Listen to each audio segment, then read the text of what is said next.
countdown. Oh, there it Uh, is. The we are recording. we are live with Channel 5.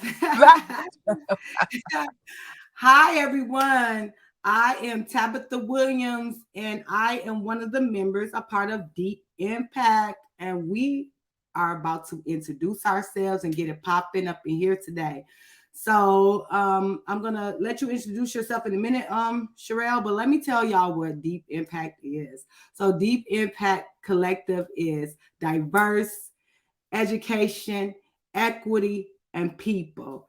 And those are our values, and Mhm, that is also our purpose. We are mhm. trying to amplify that everywhere in every space that we are in. So, our group is made up of this. I want you to listen to our discussion as we dive deep up into things that's high priority in our communities, and some Yeah. things that we may discuss today haven't been swept under the rug. And so I'm going to turn it over to you, Sherelle, and introduce yourself, and then we're going to bring in some of our guests and get more into the purpose of our podcast today. Yeah. What's up? What's up, everybody? This is our first ever podcast. Super, super excited to be here with y'all today. Thanks for tuning in. I'm Sherelle. You met Tab. I don't know. Do you want people to call you Tab, Tabitha? Y'all call me Tabby. We just in this thing. We did this thing, and she did a wonderful job explaining about like what deep impact is. We value people and we value equity. So like she said, we'll be talking about some things that have been swept under the rug, and then our biggest goal is to unlock some of those things, but to make impact. So we want the people that are making the decisions, the people are that are in high places making decisions, to listen to some of the gaps that are in our community and then make some real change. So that's the whole focus of today, is about listening, understanding what's going on, but making real change. Our goal is to make impact. So that's why we're here today. We have a couple of guests that's going to be in the building with us today. So we're super excited to introduce our Oh, guests. yes.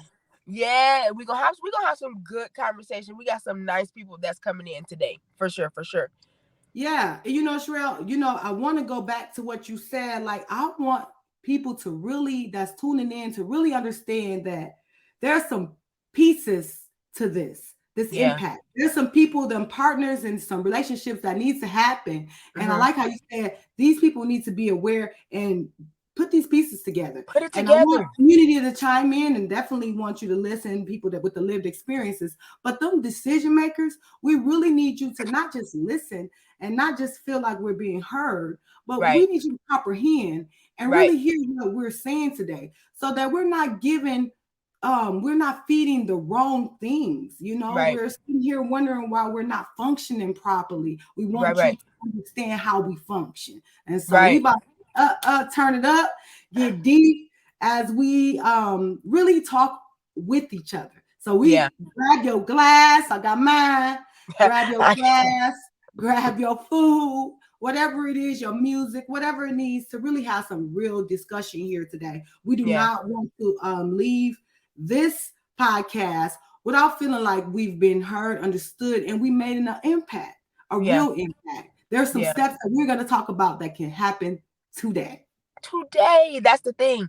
It can happen today. It doesn't have to. You don't want to leave this conversation like, oh man, that was a real good conversation. But we want you to be moved to do something, right? The Yes. impact happens when you are moved to do.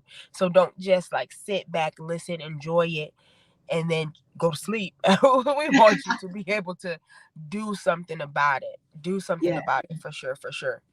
And that's deep. And that's deep. I can't wait till we get our little shirts, y'all. We gotta have deep We impact gotta have some shirts. on That's the deep. shirt. Okay, so we talked about our values, we talked about our purpose, and I think it's time to let's introduce one of our guests. We're gonna have upcoming Melissa, and later Our on girl we might Melissa. have Yasmin check in and Maximilian. So hi, What's Melissa. up? Hello, I'm Melissa. How are you? I'm doing very good. How about you both? You know what? Actually, I'm getting over a cold. Oh, that's I'm good. I heard about that. Oh my god, I'm getting over a cold. Saturday took me out, but it's a good day. It's a good day though. It is, yes. Yeah. Yeah. Well, I'm really great. I'm great. I'm wearing my favorite color blue, so I feel good. It's a I'm look. excited about our guests today. I'm excited about talking about these topics that you're gonna be talking about. I'm just gonna let you go ahead and introduce yourself, Melissa, and just tell us a little bit about some of your concerns and what you want to talk about today. For sure. My name is Melissa. As I mentioned, I am a first generation Hmong American.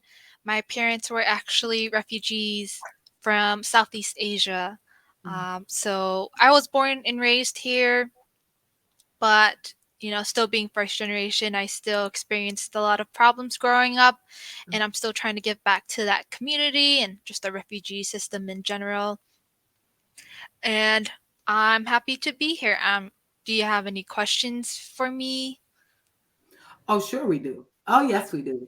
So, I'm going to just tell you a little bit about me. I don't know a lot of the refugee concerns. They're high priority concerns. So, I would Mhm. love to know, like, what does that mean to be a refugee? And then, is there a difference between that and immigration? Like, Mm. Mhm. That's a good question. Yeah, they can be easily confused, but so I'm not the biggest law person, Mhm. but I have a general gist of it. To be a refugee, it usually means that they fled their country due to war or social problems, and it's a threat to their life. So they feel the need to flee, and that's different from immigration because a person who immigrates can go back to their home country, and they have that choice, but a refugee does not.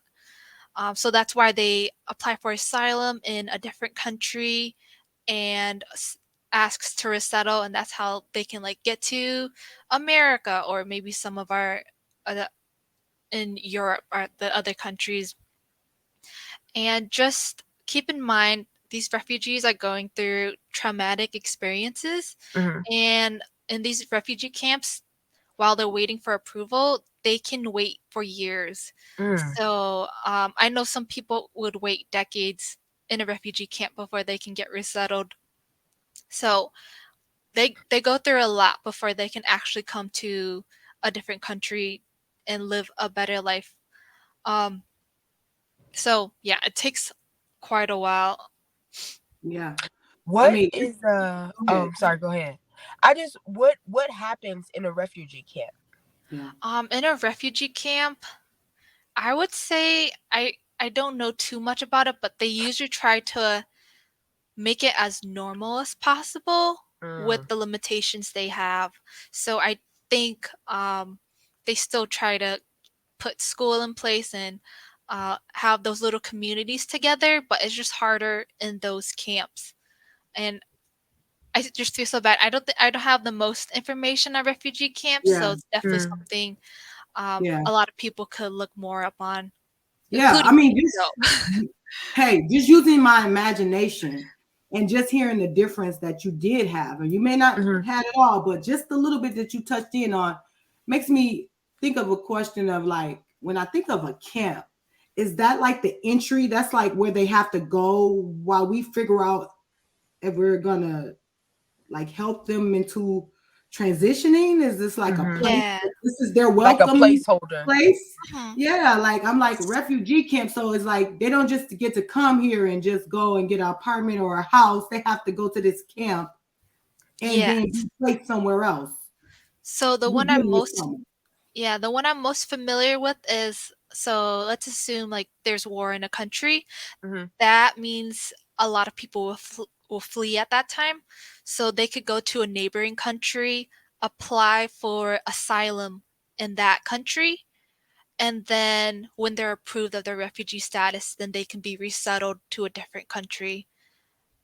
So Mm. Yeah, that's what I understand about it, and that's just like one of the ways that I see our refugees going through.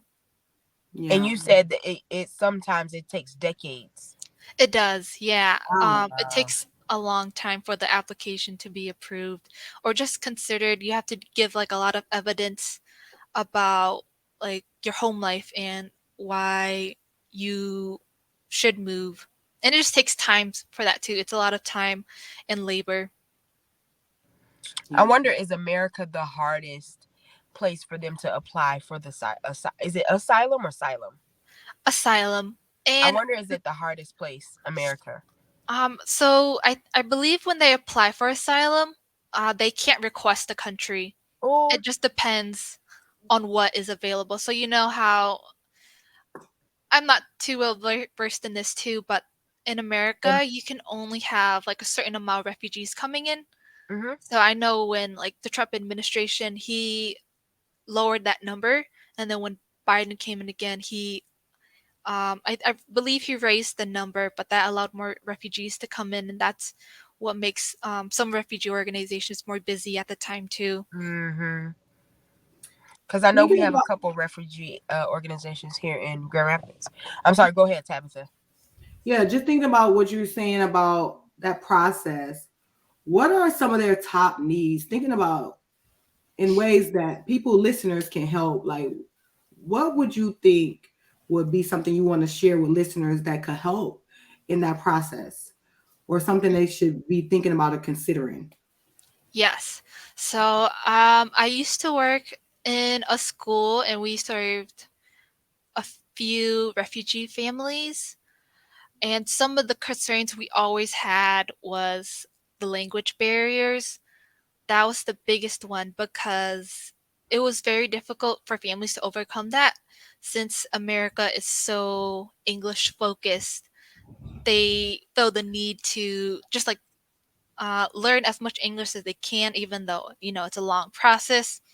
Hmm. But we don't want them to just focus only on English if they have their home language. Like we want multi-language learners to appreciate their cultures and the languages that they have at home while learning this new language and environment that is in America.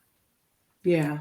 So I would say that's one of the biggest concerns. We don't want anyone to lose, their home or the feelings behind it. Another concern would be just when we worked at the school, um, those language barriers can be tough with communicating because if they don't understand a concept, then it can be hard to go through with it.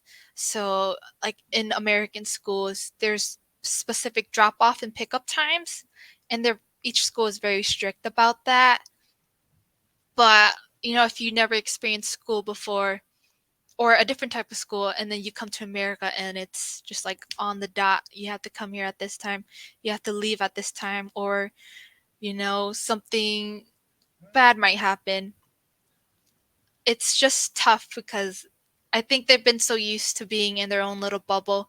I know some cultures are like, so I know for my own family, we say like, oh, we're running on Hmong time. So we say that when we're late because we always know Hmm. we're running late. So it's just something that we do. Like it's just the culture. Like we don't mind if we're late, but you Yeah. can't do that for school. And it's just hard to make them understand that it's what happens in America, and doing this is beneficial to your child and you. It's just it's so difficult. That's one of the Oh, concerns that was always something we I feel you. experienced. I'm feeling your passion for this right now. So don't even. I feel you here.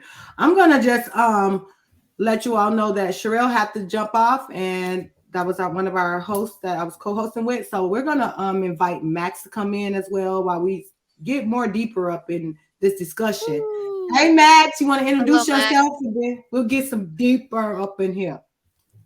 Yeah, no, most definitely. How are you doing? Thank you for hosting this out, Tabitha.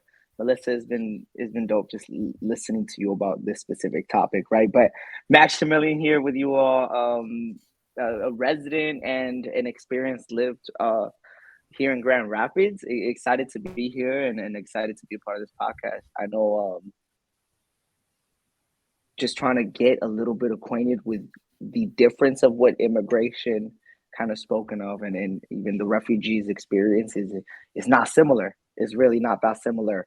And sometimes we want to say, oh, we all go through the same a concept of experiences, but no, regardless of us entering and them entering, right, it's very different. And so I know uh, our friend Yasmin will kind of be able to jump a little bit more into that piece. But just excited to be here. It's super dope what you're doing with Deep Impact Collective.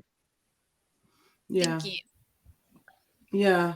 I just think of I thank you for, just the work and care that you have for our refugees. I just want to think about I love what you talk about in ways of being mindful of language barriers and just the differences of where they're coming from and then them having to learn a new process.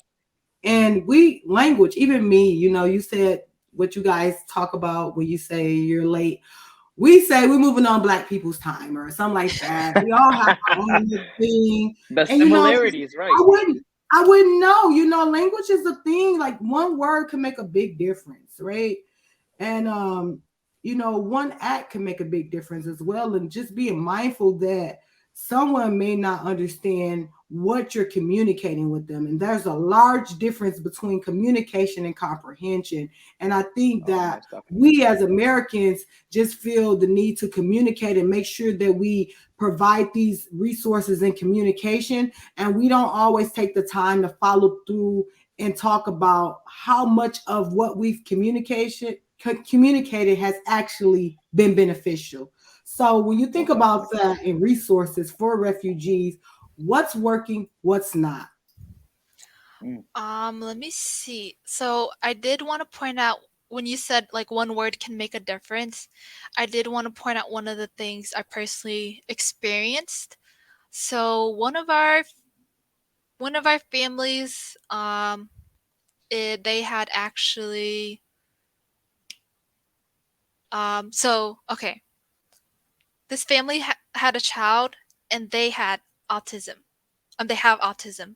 Um, but it's difficult because with the language barrier, there's no translated word for autism in their home country or home language. So if it's not discussed about in their home country, there's no way to really relate like what this is. So crazy. it's just hard.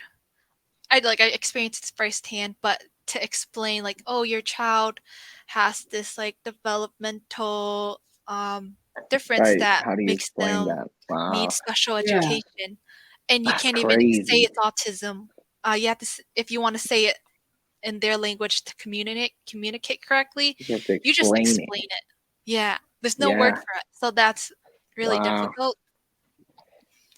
One I word think can make it. Tabitha, you hit the head on the nail in it that did. story. one Tied it word, all. you know what I mean, can have, goodness. Let me tell you, the word trial to a Black American means something scary, right? It's like one Right. word can mean something totally different. Police Totally to somebody different. else can sound like safety. Police to some Hmm. people sounds like fear, So, Right. we got to be mindful of culture differences, experiences, Definitely. all of that, because we cannot put this one shoe fits all approach on people. And Man. with culture differences, you to relay that information, you need someone that they trust and can understand. So that's why Hmm. it's so important to have like educated and experienced staff members who can help with that instead of just leaving our like families hanging or just wondering like what actually happened if it was all in English and they wish that it was in their home language. That could happen Of too. course. But that's why equity wise, that's why we want efforts to be made to support these families, Hmm. that there's organizations made that can lead them side by side while they're on these experiences and someone to guide them. Yeah. Yeah. When That's when I think about that, amazing. oh, go ahead, Max. I was just gonna Oh wait. no, Let I'm me just just I'm just out right quick. blabbing, saying amazing. Yeah, because there is so much. I'm so intrigued by this because I will say that this is even me. I'm guilty of like sweeping this under the rug, right? We Hmm. know this exists, We are. but out of sight, out of mind. This is not Mm. in my day in, Yep. day out atmosphere, right? I'm not just in communication every day with refugees. And so I probably missed something. And I'm wondering, like, when you say support, what does that look like? You say trust. How do Mm, they trust people? Is there some people that's been in this refugee camp for some time and then they get skilled and then they help with the transition? Where how does that trust happen? Hmm. yeah. So that definitely means we need those organizations that are available to our refugees, anytime, anywhere. So, if they're applying for school, that staff member who is experienced and educated on those type of situations can go along with them and lead them throughout it without them being afraid or confused on what's actually happening. Another way too is just in schools in general too, just assisting them in learning English while letting them appreciate their home culture and language at the Mm, same time. We don't want our children to lose their home identities, and just giving those organizations and resources to them that they can depend on, that's mm, something that's vital to them. mm. Yeah. Yeah, it's not come here and we're gonna brainwash you or what's that Mhm. word? It's that whitewashing.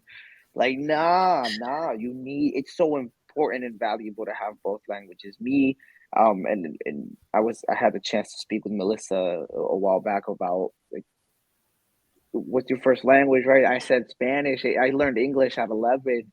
And I stutter right now to say a few things. Sometimes I'll stutter. I'll say, twice or three times, but it's because I don't have a stutter. I've picked up another language, but throughout time I've realized how much I have to continue to practice my Spanish, or I could lose that so easily, and I can lose it so because everything around me is just created to be against me when it comes to my culture. But how do I Mm. make it uncomfortable? How do I keep building this piece? But yeah, that language piece of once you lose your language, there's even a sense of losing your identity. And so, to me, yeah, it's hard to see how a community comes here and we're immediately pushing these ways of being, ways of acting, and even talking. Yeah. Mhm. When you talk about that, Oh, Max, that makes me think about asking what is a practice that could benefit our refugees? Like, what could we start practicing more of that'll be a benefit to the refugee community? One thing I think would be beneficial is if schools proactively assisted these refugee families in the classroom.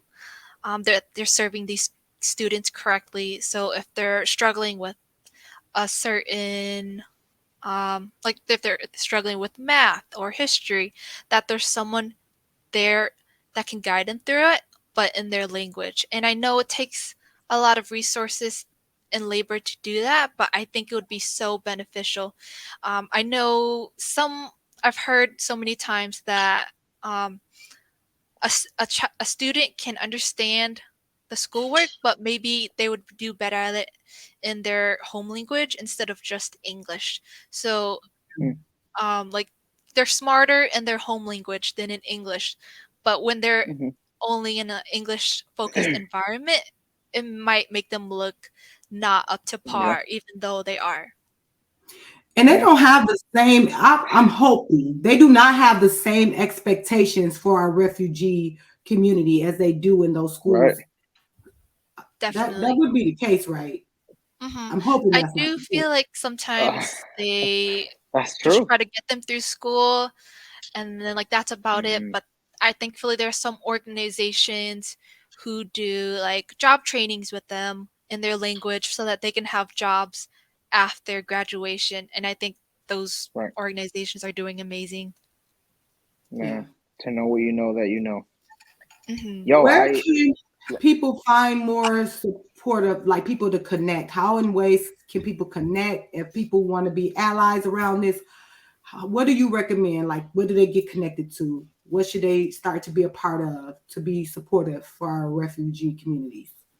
I definitely think just starting online too, just searching up anything related in your area that relates to refugees would be good. I feel like that usually works, and just making those initial connections, like, oh, I would like to volunteer at this refugee organization so that I can have more firsthand experience with them. There are some mentoring places as well that you can assist with them. There are also some um, link like ESL, English as a second language, that you could mentor people on. And some of them are refugees as well. Maybe you could specifically request a refugee for that. Yeah, that's awesome. Yo, Whew. no, thank you for that insight, Melissa. I'm sure there's still a lot of relatable opportunities within communities, even to Tabitha's point, right? We were on Black people time, right? I think for us Latinos is like, to be Latino is to be late. Like you need to. Like it's so funny how we could be so separated and so far apart, and yet we think a lot of the same ways. But that's beautiful when you hear that great minds think alike. I want to see, could we bring in Jasmine? Yasmin. I'm sorry, Yasmin. Yes, She's gonna slap me. yes, Yasmin. me. Yasmin, right? She's gonna come over there like, Yasmin. I'll see you at TLP. That's what she's gonna say. Let's bring her on real quick. Let's bring What's her up, in. Yasmin? Hello. Can you hear me? Yes. Perfect. Great. So it's actually Hasmin, okay? Hasmin. Yasmin, yeah. Okay, yes, we all said it. You know what? If you said it wrong, take a sip. Yeah. I No, have water. I'm gonna get mine. I'm cracking up No, in the that's so background. real. Yeah, and I always say, Max, it's funny. I always say, I'm always being late with my family. I always say, oh, we're on Mexican time, because we're always late. Like even my parents or my next door neighbor, like literally, they just can just jump the fence, and they'll be late for my kid's birthday party, an hour late, and I'm like, you have no excuse to be. late. We have some things in common. Yes, so It's yes, the and culture. I'm The culture Hasmin. said I'm allowed to. Yeah. Like I said, I'm Hasmin, No, and I've been used to being called Yasmin, Jasmine, or in English, Jasmine. And it's funny because as a kid, I was always called Hasmin, and I didn't start being called Jasmine until I moved to Michigan. Hmm. funny. So I got Wow. used Yeah, to it. And I yeah, just yeah. knew I was right. I just knew I was right. I wrote it down. I wrote it down differently. I had to spell it differently to remember. So I put Yes, a Right. Y. So I could say Yasmin, and it's still Yeah, not me. right. But has, it's an H that has. Hasmin. Yep. Yeah, I think that's just I the way love it. English. You know, they say No, to English the is the point though. hardest language to learn. It is. It It is is. actually. I can That's attest to true. that. I should be speaking like 5 different languages for real. No, Yeah, most definitely. No, I think but I wanted to ask something about tying the pieces of education within this conversation, right? Because I know when we yeah, talk about equity, it's and for those who haven't seen equity, right? There's the difference between equality and equity, and I love yes, the way Tabitha, I love the way you explained that. Um, but it's being able to understand how education then falls into that equity piece, but even then, how education and equity into our refugee and our immigrant families, how that is, it's not even tasted the same when it comes to our community, our Black community here, and that education and equity is, there is a barrier there. There's a barrier in the refugee. There's a barrier in the immigrant community. There's a barrier in the Latino community that's lived here too. And we all experience the education and equity piece as a whole, but differently.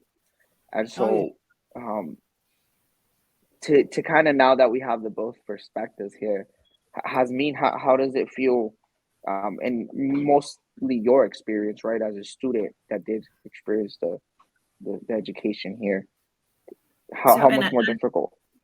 is it okay if I kind of give a little bit of my background too, Please, oh so then yeah. I can please. jump into it? So I was born in Salinas, California. So I am two Mexican parents. Um, so my dad has always been legal. his family has always been legal. My mom was illegal when she came over to the U.S. She actually we've kind of made, it's not supposed to be funny, but you know you have to find humor. We make jokes about how she jumped the border when she was pregnant with me, and then and you know we just gotta make it funny. And they said that's why I've always been like the crazy one and active one because she had to run and do all of that, you know. So we just find humor in it. She actually during that amnesty in 1986, I believe, from Reagan. That's when she qualified, and she actually had her immigration appointment when the day she had me. So she was having contractions while she was her meeting. So that was like her final meeting. So they always say 6 de febrero, or February 6th is a really important date because that's my parents' anniversary. That's when she was approved, and that's when I was born. So it was like a lucky day. So that's how my mom became a resident. Then in 1994, I want to say, because I remember I was little, she became a citizen. It was 94, 95. She became a U.S. citizen. So my mom always pushed, both my parents, but I want to say my mom in particular always pushed education on us just because she didn't have that opportunity in Mexico. She had a hard life, so she wasn't given the opportunity. She actually wanted to become a teacher. So she always dreamt of that. So she always pushed education on us. For my dad, he had the opportunity to go to school in Mexico, but he wasn't really into it. So he'll always be like very honest, but he also pushed that upon us, me and my siblings. Back then it was my older sister, who's 5 years older, and then my older brother, who's 4 years older than me. So they moved us to Michigan in 1999. I was 10. So Michigan and California, very different. We were used to, most of my friends were Hispanic. Most of the teachers over there are bilingual. So just that right there was a major difference. Like I said, my teachers all called me Jasmine. So that was big difference that I noticed right there. I never thought I was different when I was there in Salinas. Never did. Big part of why my parents moved us here was because they wanted a better education for us. So we first moved.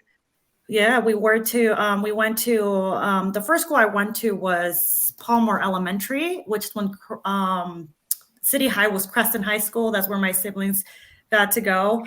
So I finished fourth grade. Huh? I remember them days. Yes. So, and I remember feeling different, but even then looking back, Palmer Elementary was more diverse than it was more diverse, but I didn't see it as it was. I just didn't feel like there were as many Hispanic. But then I was finally getting used to it once I hit fifth grade. Then my parents finally purchased a home in the Northview area. So Northview was mainly white. So that's when I really felt the clash, the culture clash, where, wow, I'm very different, and I felt differences, even like from teachers, like they didn't really know how to treat me. That's how I felt. Like they were very nice. I strongly believe, I really do believe they had great intentions, but sometimes that's not what you need, especially when you're a kid and you're 11, you're 12. And I remember it was more like sympathy that I felt from them, not empathy. It was sympathy, and not really, they didn't really know me. Like they didn't know where I was coming from. They all assumed I was coming from Mexico, and I did speak English. So a fun fact, and it's funny, my parents did not know that I spoke English, not even my parents. So they had no idea. I was actually, because I was in a high program in elementary in Salinas, in English. I was one of the high readers and everything. Because when I went to school in Salinas, I'm going to kind of jump back, so I apologize. In Salinas, my siblings, their school was in Spanish. And then when I started kindergarten, they passed kind of like a law or something where they were going to change that up and it was just going to be English. So when I started school, it was English. That's when the transition was happening. So even though my first language was Spanish from home, in school, everything was in English for me. So it wasn't that hard for me. And even TV back then, I remember I would watch cartoons. So I just grasped onto it. So when I moved to Michigan, since I always spoke Spanish to my parents or with my parents, my mom would always tell me, somebody asks you if you speak Spanish, English, say un poquito. So I would always say un poquito, even though I knew, just a little bit in my head. So I believe that I just knew a little bit of English. So yeah, when I hit Northview, I shut down. I just shut down, and I was actually refusing to speak. I actually requested an interpreter because I did not want to speak. I just felt like I did not belong. And I remember, because in order for you to have an interpreter in school, you need to be tested. And they tested me and they said, no, you're high. You're way high above you. Like, you don't need one. And I remember I felt like my whole world just crashed down. I was like, that was my one opportunity for me to not have to speak to anybody, you know, and that's my experience that I had at Northview. Again, kind teachers, really nice teachers. Then I hit sixth grade. I was finally making friends. So I had made some friends, but I finally, okay, hey, I feel like I'm starting to belong. Then a new student came. She was from Mexico, didn't know any English. They put her with me to help out. They started to be a lot of jealousy with friends because they couldn't understand us, and they started complaining. Again, that's where the lack of understanding, the lack of knowledge of, you know, like, I was finally happy because there's somebody else that kind of looks like me, speaks Spanish too, and I'm trying to help her out. And then they start complaining. So we were prohibited from speaking Spanish. Counselor came to us and he prohibited us from speaking. I'm never going to forget those words, that we had to think of the other students, that we were very selfish, that how could we be that selfish to just think of ourselves. I remember I was pushed into requesting my friend to be removed from my classroom. So they ended up removing her from my classroom. So long story short, after that year, she dropped out of school at 14. She didn't go back. And then I encountered her again years later as an adult. And she remembers that just like I do. And she said that marked her. She said that she just felt like she didn't feel like she belonged. She was also kind of rebellious, and just teachers like that, counselors like that, you know, pushed her to that, where she was, I don't belong here. This is not family. This doesn't feel like family. You know, I was the only friend that she had there, and then they separated us pretty much. So that's when I really felt again where, wow, they really don't get me. They really don't know me. And then my family went vacation. We went for winter vacation. We went to Mexico. I came back. I'm all happy. Brought my teacher a gift. She makes an announcement to the whole class, and she goes, I want to give Hasmina, or Jasmine name, one of applause. Let's applaud her how fast she learned English in the short amount of time that she's been in the United States. What? Sometimes I think people think they're helping. There's like intentionality, and then there's impact. Like we gotta realize that our intentions are well. Sometimes the impact is hard, and something that has mean you made a reference of, you're talking right now of that process, that transitioning. And earlier, let's just do a recap. Deep Impact Collective started off with talking about refugees and how that process and them coming to America and transitioning in these schools, in their lives with this trauma. And I hear just you giving us just this snippet into your life, like your transition and your navigation wasn't so easy, and it has an impact on you, like a feeling that you still hold. Here we are in 2023, and you said in 1999, which lets us know that something really traumatic in that experience sits there and resonates. Oh yeah. I really think it's got her story on this still history month. On this still Women's History Month. I love it. And you're really giving us some history right now. So that's what Deep Impact is about. As you heard, just this little bit of time, we're talking about diversity, we're talking about education, we're talking about equity, and we're talking about people. And this is our purpose and our values. So don't lose sight of that. Hasmeen, I have a question that I had for Melissa as well. When you think about, you know, some of the things that you experience, in what ways do you feel like our listeners could be supportive and make that transitioning piece for immigrants, for people differently? What could we do to be mindful and be intentional on how we help people in those situations? I definitely think being open-minded is a good one. I think people can just be so narrow-minded and just think because we're in America, English is first, but it's not always like that. I want us to all be like a melting pot. I want us to all appreciate each other's cultures. So I think being with that, you have to be open-minded, empathetic, that other people have gone through different things to get to where they are. Just things like that, honestly. Same question for you, Hasmi. Pretty much the same as what Melissa just stated. Just again, like I stated at the beginning, I think people misunderstand what sympathy and empathy means. So from the community, pretty much having empathy and listening to the families or to what people go through. There's always a why, there's always a reason. And making assumptions do not help. Especially when you're a child, and which is why it's my passion. And I love working with the families that I work with and the students that I work with, because there's always a reason.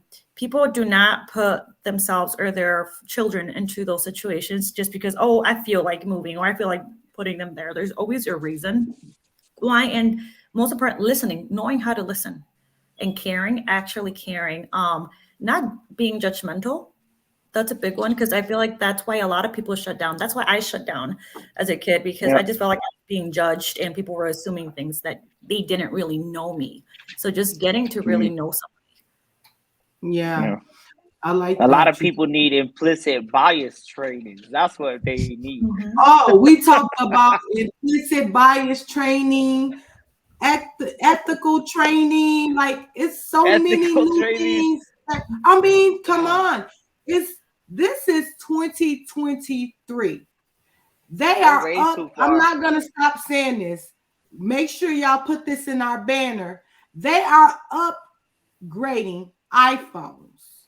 If iPhones need an upgrade every 6 or so months, this system that we have traditionally thought worked needs an upgrade. Okay, our mindsets need an upgrade.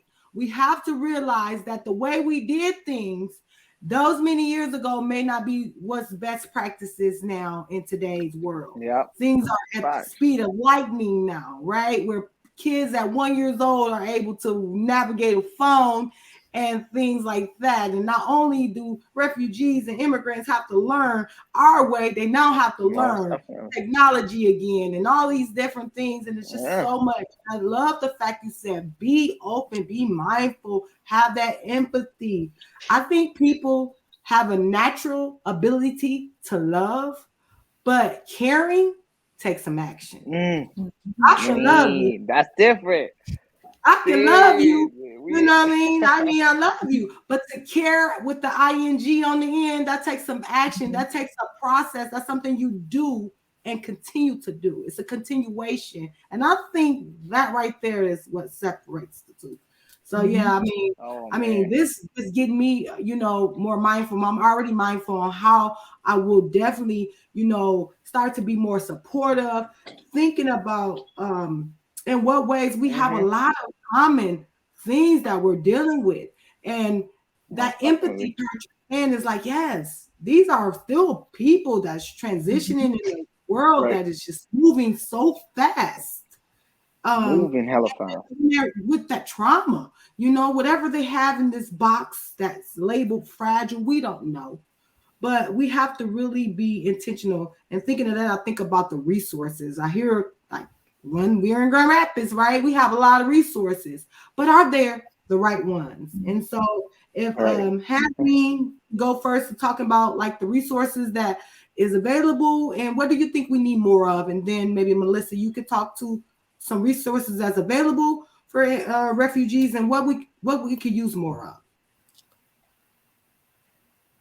So I feel like something like and more like group supports, open group supports. I feel like a lot of families are afraid to speak up. They're afraid to go over their legal status. They're afraid to tell the schools. Um, um, they're afraid because they don't report an income, for instance, because they're not legally able to work here, but they're getting paid cash. And a lot of these families is not because they want to fool the system or anything like that, and they're feeling like, oh, I'm fooling the system. I promise you, I'm not trying to. So them feeling that if they talk to the school, a lot of families feel like, oh, I'm going to be deported. They're going to call ICE on me and things like that. So they're keeping all of this to themselves. And of course, kids will also go through that because these are their parents and they're taking all of this here in their hearts over here. So they kind of have to lie, not intentionally, but because they're protecting their families. So having Mhm. open groups and having all of these resources where families can connect with other families and actually vent over their experiences, what they're going through. I honestly feel like that would benefit many. And having like, let's say, lunch together, or like even like dinners, like everybody brings a dish, kind of like what we were planning over the weekend, like having things like that, like whether it's a monthly basis or something within families that are going through the same things, I feel is very beneficial and very needed. Right. Yeah, That's Get to amazing. know I each really other. like that. Get to know I each love it. other. When Yeah. somebody used to say that all the time. Get to know your neighbor, and Mhm. you'll like them. And if you just don't, that's just Mhm. because you don't like them. But you Yeah. got to know them. Give yourself Mhm. those chances. I think a lot of people sometimes we don't even give ourselves the chance to get to know ourselves, our neighbors, our communities Mhm. around us. There's so many opportunities to be open minded. Festivals downtown like crazy, art events, concerts. So Mhm. many ways to get integrated with other cultures, and sometimes Yeah, we choose not to. So that's real. That's real. Get to know each other. I Go, love it. Melissa. Go. Okay, it's my turn. Um, so I think, like I said before, just volunteering and mentoring in those spaces would be good. Just in like my refugee mindset. Um, so I one of the big organizations that helps with refugees is Bethany Christian Services. Maybe you could start there. They're a big organization. They're always helping refugees and the referrals that are coming in. So that's always one. But as you said, as yes Hasmin said before, just connecting with family around you or the community that has come together within that city, I think that's always helpful. When I so I'm from Lansing and we have a small Hmong community there. I think that's what always kept me sane. Like it always made me Mm, feel like I least belonged in the city because if there was no one else that spoke like me, looked like me, and I wasn't able to communicate with them, even if it was even though I had English, it was nice to have Hmong too. It was nice to have my culture, my identity with me, but it's harder if you're by yourself.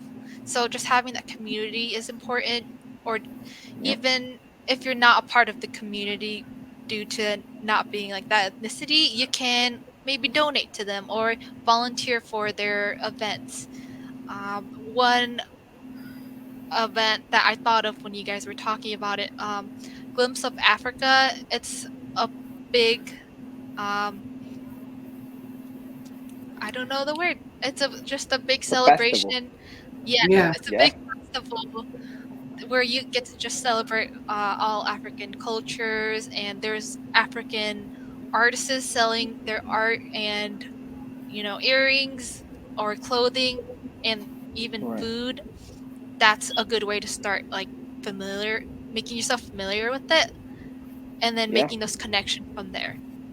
Oh Yeah. yeah, Most I went, definitely. and I'm gonna tell you, I felt good up in there. Actually, look, you guys, these are earrings that I got from there. Oh, Are you that's so thankful? Ain't cute. From that there. something? Oh, I bet. Huh? Look at that. That divine connection. How did it know? These are earrings that I purchased from there at a festival. Most But definitely. yeah, I love that you're guys talking about this. One thing I want to just with the people that may tune in, if you could wave your magic wand and change one thing about whatever's concerning your priorities, if it's just one thing you could change right now with a magic wand, what would it be, Hasmin? Then Melissa, you tell me the same. Whew, I have to pick one.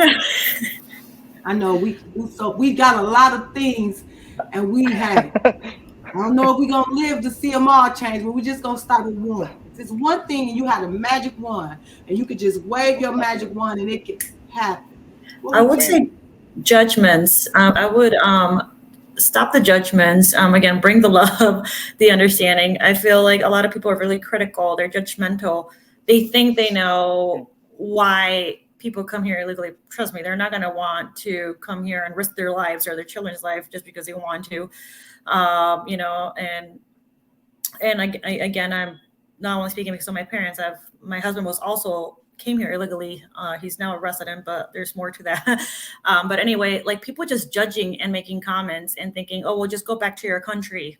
You know, no, it's not that simple. It's not that easy. You know, so I would say stop with the being critical. Stop thinking that you know the why. Stop thinking that we're here to try to take your jobs. You know, trust me, Yeah. they're getting paid, you know, worse than the minimum. A lot of these people are being paid cash. You know, they're not even Yeah. making the minimum. So trust me, I'm pretty sure you get paid more than them. So just stop being critical, stop being judgmental, and actually listen. You know, again, having empathy. Again, I guess that's Yeah. two wishes. But yeah, I guess like judgmental and empathy kind of go. We You know, share because if that you wish. if you Yeah. stop being judgmental, you'll be able to see the big picture. It's not Yeah, just black and white. I love that. About the Yeah. jobs too. The people who complain about that don't even want the jobs. So I don't know why they always Most complain. definitely. Cause I don't want no Right? factory job. Cause you can Yeah. have it. Yeah. I don't want it. I ain't standing up Yeah. 8 hours. Yeah. So if that's a It's hard to job that's pick on the through. table, I don't want it. So I really feel Mhm. you on that. What Mhm. about Yeah. you, Melissa? What you feel? Um, You wait for that magic wand. if it Wham. has that part covered with mindset, I'll do that. Every single child, um, either refugee or immigrant, or who don't speak English as a first language, it would be to have them always individually supported in the school system. You know, just having someone there to, I think it would be nice to like have a mentor or an interpreter always with them, even if they know the language. It's always nice to have that backup and someone that they can look to and depend on. So I would do something like that. Um, hmm, just make I, them feel Very empowered. You big know? brother, big sister. Yeah. Yeah, No, that's real. Yeah. That I think that's I empowerment one of the like piece. big that. things Yeah. with the school system.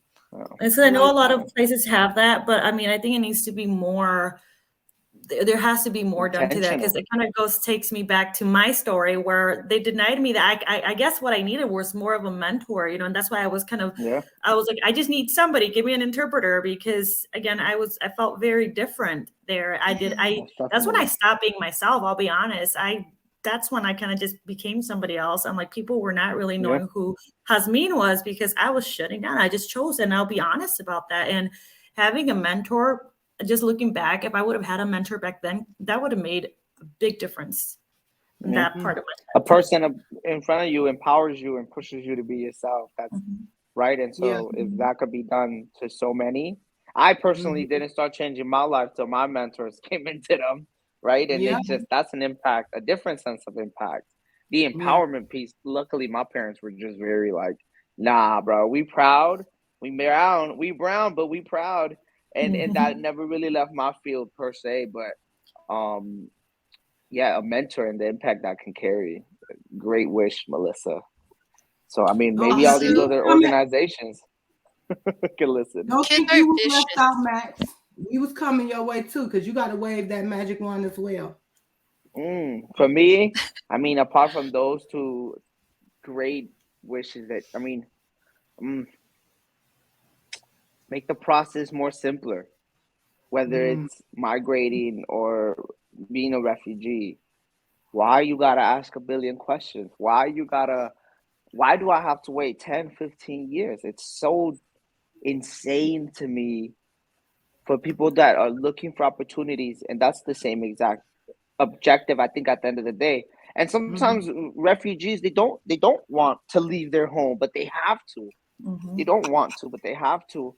But that means, all right, that means I have to look for opportunities elsewhere, and the door is this small. It just makes it hard. So I think to me it'd be that. What is the process, and how do we minimize the link?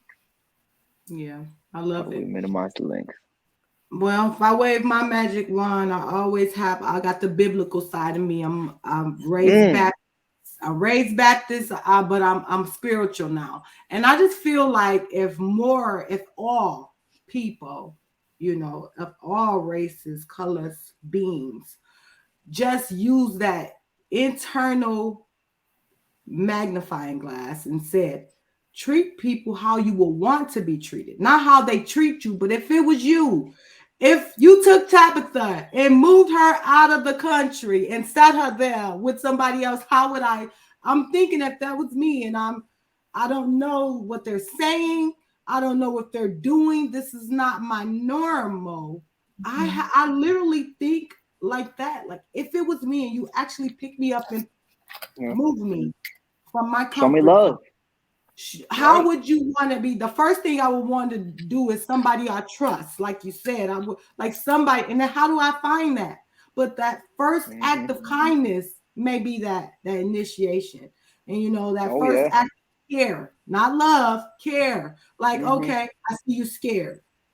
Come here. You know what I mean? Like I see we Yeah, can figure this out if we're really listening and paying attention to people. I heard a lot of this discussion today is about we need listeners, like real listeners, hmm not the ones that just want to hear you, but the ones that heard you. You know what I mean? Like you hmm can hear me speaking, but you got it. And you kind of connecting here. You having that empathy as Hasmin has shared. And you're intentional on building this trust so we can get something accomplished. I really believe that would be it. That's it. Like having that yeah, internal magnifying glass, like if it was you, would you want to be done like that? When you talk about people coming in thinking, would you want somebody to think you taking their job, or would you want somebody to for look sure. down your language? Would you want somebody to Most talk about definitely. your food culture, your eating, the Yep. things you eat? I mean, in my black culture, they like chicken. I don't like it, but that's something like Most I tell my definitely. time from young. Don't talk about other cultures, the way they eat, the way they dress. This is their nature. Okay. You want Yep. somebody coming in here with mama's frying some chicken or something, say, oh, that don't smell good. Or you know what I'm saying? Like that, you gotta respect that everybody is different. And you have to Yep. think Have that it empathy. you would want it to be done to you. And I teach them this early, because if you grow up and you've been learned these behaviors, you're just gonna grow up and be ignorant, just like a lot of people in the world. This starts Most early. You have to definitely. start those relationships early. That friendship you talked about, what have you talked about that friend that got taken? This was early. This was an early lesson that those friendships, that meaningful friendship could have taught us, oh, here's something. You know what I mean? Hmm. Most Activity, definitely. all that stuff. We need more mentors and support and people who actually care. So I love that Most we share. definitely. Max, do you have anything No, else you want to raise? We're having some real nah, that. deep discussion up in there. I like that. Nah, and the expectation, right? Going back to the organizations that do serve communities. Yeah. Who are you asking to help you serve the community? And are they being intentional? Right? Mhm. The name, sometimes we want to blame the name of the whole organization when at the end of the day it's the No. people that work it. Mhm. So we want to make sure, right, who are we hiring to be intentional with our communities? Yeah. Um, but nah, yo, I've been just blessed to hear Melissa and Hasmin, and kind of yeah, that dialogue of the experiences and what we don't get to see, right? Tabitha, just like you said it, um, it's not in my lane, so I don't really worry about it. But the impact that's happening in my community is insane. Um, but no, personally, I just want to say thank you to both of you for allowing your experiences to be told. But Yeah. I'll make sure Tabitha closes out. Let's go. Yeah. So as we wrap up, Starting I us. just wanna I just want to make sure that as we wrap up, and there's gonna be some people chiming in. I want both of you to leave us with some last thoughts, something that we can be mindful of, something that we can do today. What action can we do today? I don't like to listen to all of this and not have an action step. Give us some Hmm. do to do. So I don't know if this is what you mean, but for me, something, and I voice this out a lot, and I go, and this is it's something very little, and it goes back to the name. Honestly, I'm an adult now, and I don't really, I'm used to it. Like, as I became used to being called different things, or Jasmine. But to me, just voicing our experiences out is really going to benefit even if it just benefits one person, it's something. For me, it's very important to start like since you're in pre-K, because even like with my own son, he's in first grade now. His name is Ike. I'm very, very like I'm always very big on that. Where I even put in parentheses E. It's spelled E. No, it's spelled Iker, but it's pronounced Eeker. So even my son says this. He'll say that you can call me Ike or you can call me Eker. Because he knows that's like the English accent, the American accent. So his name does not exist in the English language. It's from Spain. So it's 100% Spaniard. So I'm very like it starts in pre-K, and that's right. Your name is your identity. Like a kid should not get used to being called something that's not you. If like my parents figure has it out. me. Yeah. So Correct you them. Teach them now to correct them. They call me Tabitha Shanae in school. My name is not Shanae. It was and that's why for me it's important for my son to say that. And I'm like, you always have to say it respectfully. I always explain that to him. Like, you don't have to be mean, you don't have to be mad, just explain it. Oh no, my name is spelled Iket, and he's really good at that. And we ran into somebody haircut place, and she called him Iker, and he's like, no, it's not Iker. And I go, no, it's Iket. And she goes, I can't roll my R like you. And I said, actually, it's not about the end sound, it's about the beginning.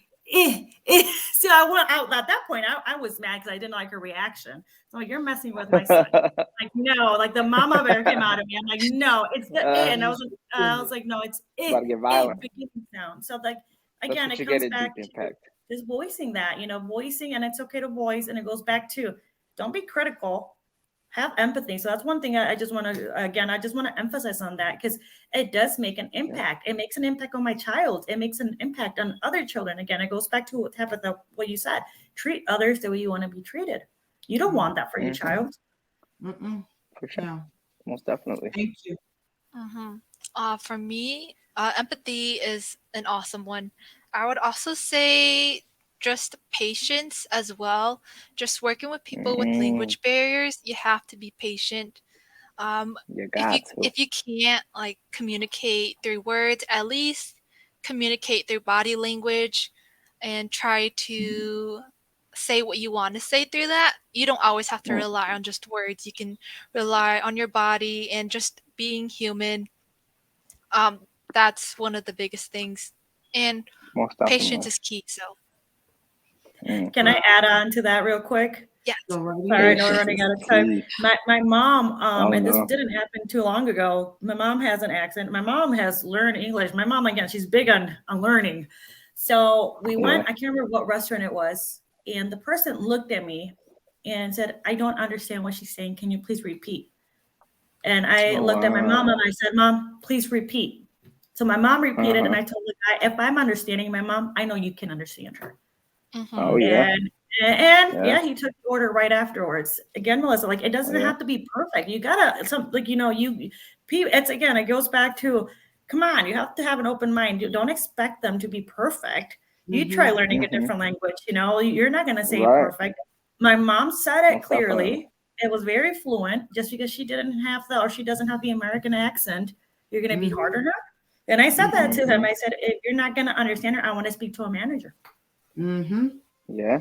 That's that. We not taking no more. We not taking no more. We not. So I just love it. I love it. I love it. We can go all night with this, but we got a part 2. So if you're listening to today, know that we have a part 2 coming up. So thank you, Hasmin. Thank you, Melissa and Max. I don't know if you want to say some more. And Sherelle that was on here earlier. Thank y'all so much for just being with us today and getting deep with us, because Deep Impact is not this. We're not a one and done. This is the follow-up to the things we already know exist and the concerns of our community. So we hope that we made an impact that's lasting. We hope that something happened here today that didn't happen before you came to our podcast. And that's how we'll go. That was beautiful, Tabitha. I'll drink to that. Hey.